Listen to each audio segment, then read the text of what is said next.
When it was banned, of course, a lot of 6R4s went into rallycross, and ultimately the engine reappeared in the Jaguar XJ220. Here we go now. It's going on.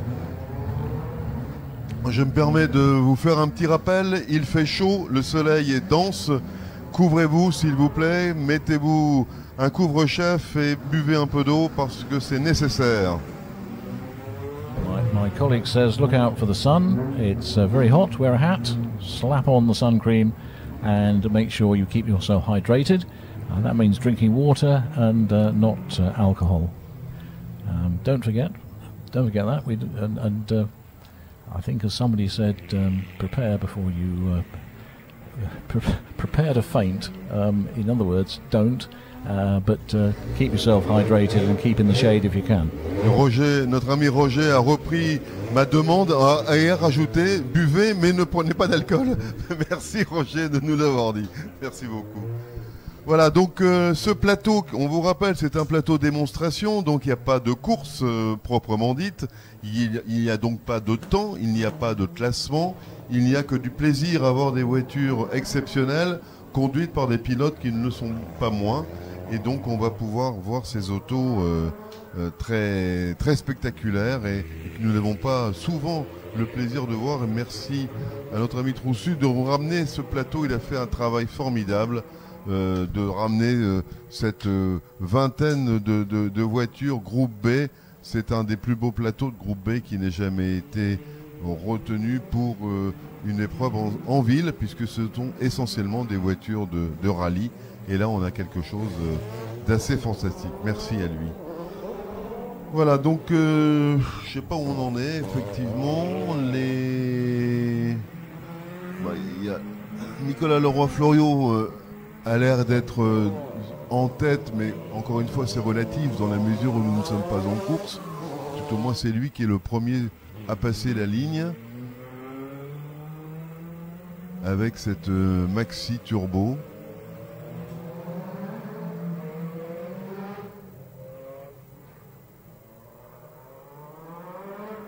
Tout à l'heure on verra d'autres Maxi Turbo dans le plateau réservé à ce type de voiture, toutes les Renault 5 Turbo, qu'on a eu le plaisir de présenter hier en présence de François Bernard, un des ingénieurs fondamentaux pour la conception de ces autos.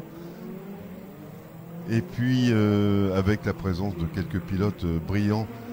Et quand je dis quelques pilotes, c'est Guy Fretlin, c'est Jean Ragnotti, c'est François Chétriot. Ça vous donne un petit peu le niveau des personnes qui avaient eu la gentillesse de nous rejoindre.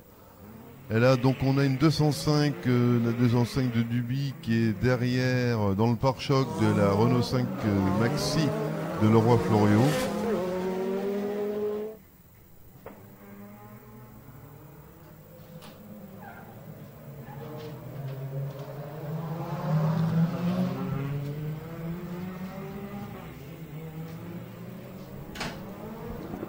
Et on nous confirme tout à l'heure, pendant ce temps-là, le classement du groupe avant. Donc c'est bien Duez qui est en tête, qui a fait 24 tours en 22 minutes.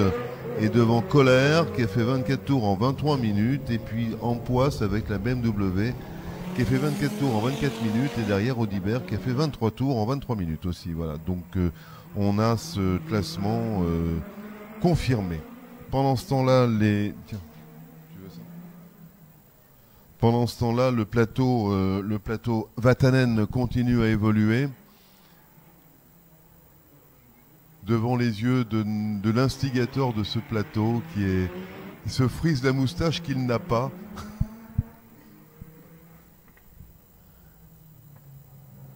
Alors,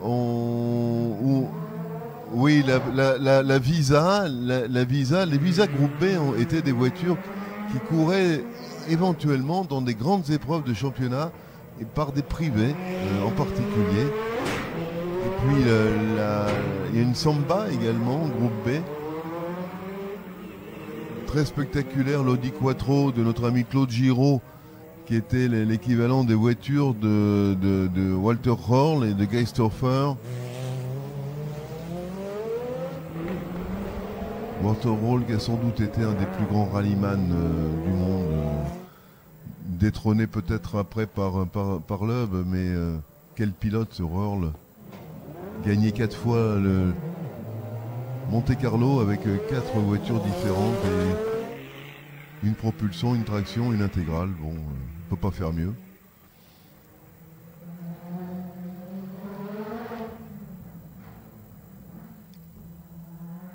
Audibert manie sa Lancia qui n'est pas du tout la même type de conduite que la Porsche qu'il avait tout à l'heure et il manipule les deux voitures avec autant d'aisance. Bravo à lui.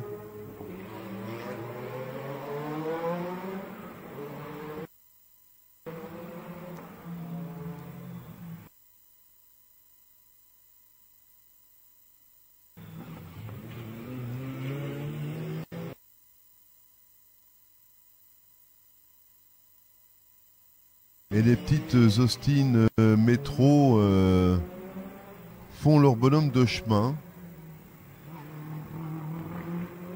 Ce sont des voitures tellement étonnantes, on a l'impression que c'est fait de bric et de broc et Dieu sait que ça n'était pas le cas, mais ce sont des voitures terriblement anglaises, on peut pas le nier. On n'a pas de nouvelles de la Lada Groupe B, je ne sais pas ce qu'elle est devenue, elle a disparu des écrans.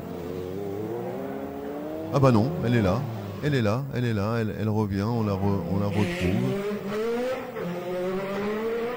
Guy Morenboot qui a eu la gentillesse de nous ramener toute une série d'Abarth. Il a une collection d'Abarth assez fantastique et il a la gentillesse d'en prêter une à Christine, sa compatriote.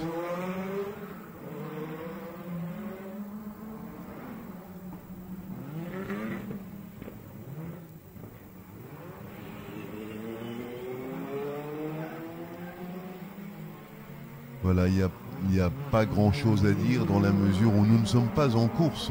Nous sommes en démonstration, il n'y a qu'à regarder, admirer, rêver un peu, se souvenir. Ah, une petite attaque peut-être d'Audibert et de la Lancia sur la Mazda. Là, on va arriver à un endroit qui n'est pas l'idéal, mais ah bah voilà, beaucoup de fair play. La Mazda laisse la place. Sans drapeau bleu, il n'est pas nécessaire d'avoir le drapeau bleu. Elle a compris que la Lancia avait sans doute plus d'agilité, plus de puissance que celle développée par la Mazda.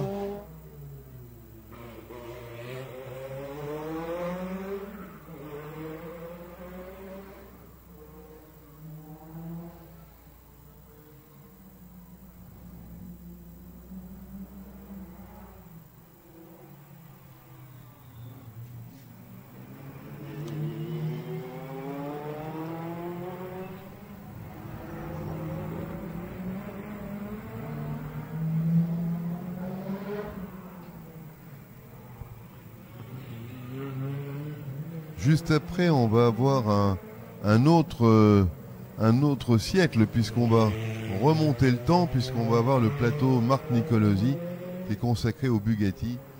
Et Dieu sait que les Bugatti à Angoulême sont chez elle, grâce, entre autres, à Marc Nicolosi, dont nous saluons la mémoire.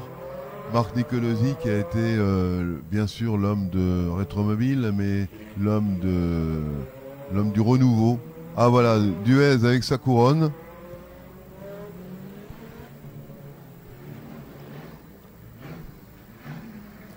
Et les Bugatti qui suivent, avec Beau Williams en tête.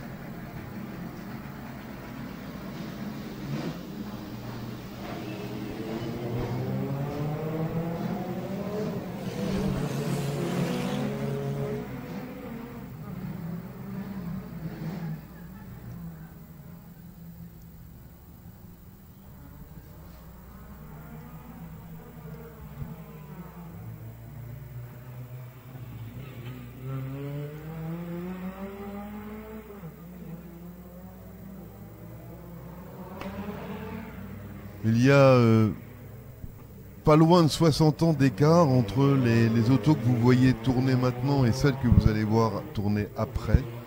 Et ce sont dans les deux cas des monuments historiques et des monuments roulants. Et on est très très content de pouvoir vous offrir ces visions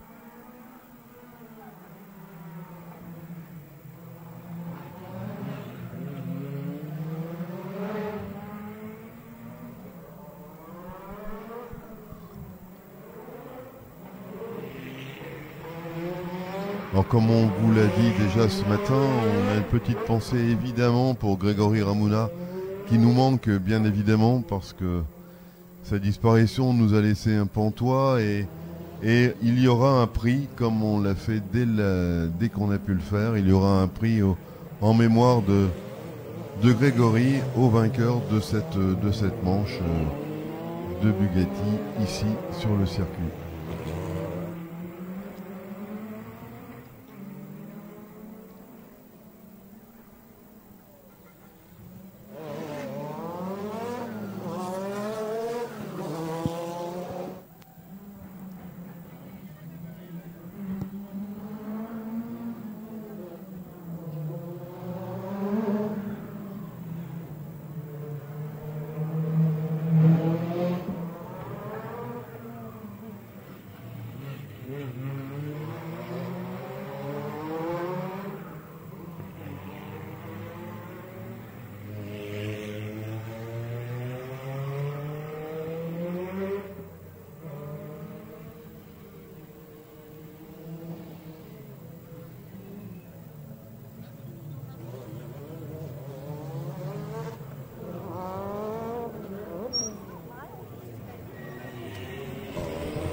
Alors, moi je suis avec Marion Borde, une des féminines. Marion, avec cette Bugatti 51, ça s'est très bien passé aux essais? Oui, plutôt bien.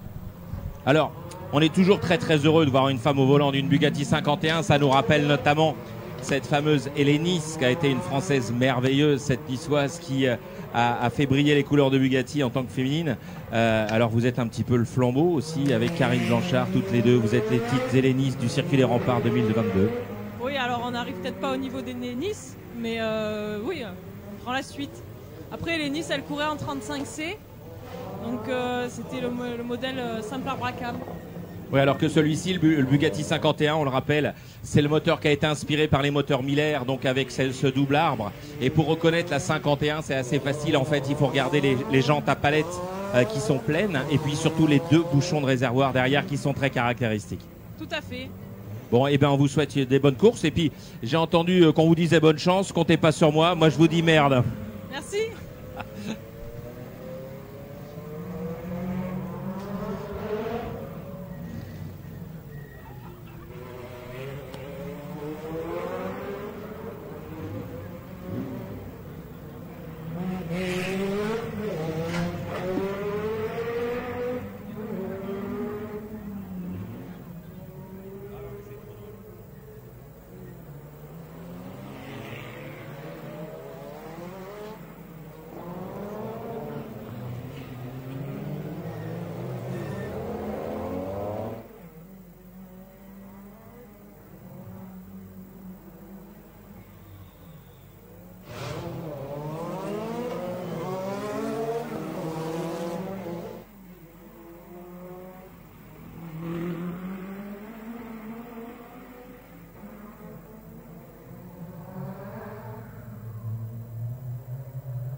ami Thierry Gron qui est avec nous.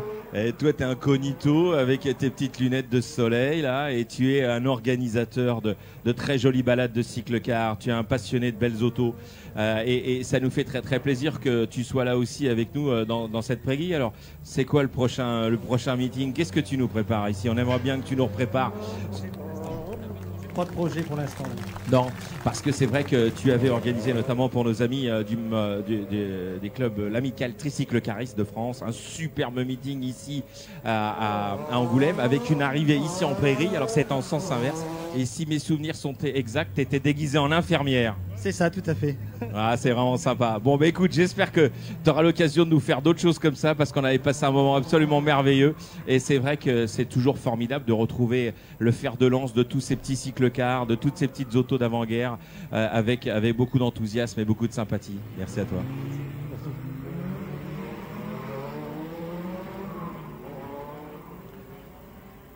Voilà, je vous rappelle que le départ pour les Bugatti est un départ lancé, que Jean-François Dumousseau, il est chaud comme une baraque à frites, et il est prêt à faire feu. Formidable, 20 minutes après c'est formidable, et dans 20 minutes ça sera encore mieux. Et dire que ça fait 40 ans que t'en rêves et que t'as qu'une hâte, c'est que ça se termine. Ouais. On a hâte de voir le drapeau à damier, mais c'est comme ça. Bien sûr que ça fait partie du jeu, et on espère que bien jouer, vous faire plaisir, être heureux ensemble de pouvoir faire rouler cette superbe série de Bugatti. On pense à Grégory Ramouna, on pense à Marc Nicolosi qui est qui est au-dessus, qui est surtout dans notre cœur tout simplement. On avait Baptiste qui est présent ici, et Caroline, je crois qu'Isabelle Nicolosi est présent avec nous aussi. On est très très heureux de les avoir avec nous, et on pense très fort à Marc. Un petit détail, tu disais départ lancé, mais c'est départ lancé après 2 tours. Donc il y a 2 tours de lancement, et pénalité à ceux qui ne le comprendraient pas. Ah ouais, ça vaut mieux leur redire effectivement, parce que généralement c'est un tour et après on se sauve en courant. Donc si effectivement c'est qu'il faut que de toute façon il doit forcément y avoir le safety car qui va rester devant, et puis c'est seulement quand les feux du safety car vont s'éteindre que là pour le coup ils le savent, ils vont mettre gaz, et pour le coup ils vont nous offrir un spectacle absolument merveilleux, un spectacle j'allais dire traditionnel ici sur le circuit des remparts Angoulême, parce que les Bugatti c'est une tradition, et fort de cette tradition on n'est pas prêt de s'en passer, parce que c'est tellement beau. Je ne sais pas si tu as remarqué Jean-Luc, mais il y en a un qui est passionné, il court dans tous les sens avec son téléphone portable, c'est Harry Vatanen. Harry Vatanen, c'est un vrai passionné d'automobile. Regarde-le, il court partout avec son téléphone pour faire des photos à droite et à gauche. C'est vraiment la passion à l'état pur. Et il regarde les rayons de braquage de la voiture aussi. Superbe, superbe.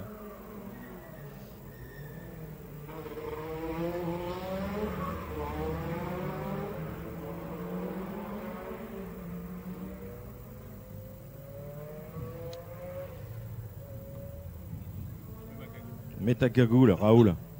Bon, monsieur Lafont, je vous rappelle que vous avez gagné l'année dernière. Hein? Mais cette année, on va laisser la place aux copains. Ah ouais, c'est ça. Ah, c'est pas mal ça pour se défausser, c'est chouette. Bravo, bravo, bravo. Alors évidemment, Thierry Lafont, je rappelle, il porte le numéro 51. Alors sur une 51, évidemment, c'est formidable.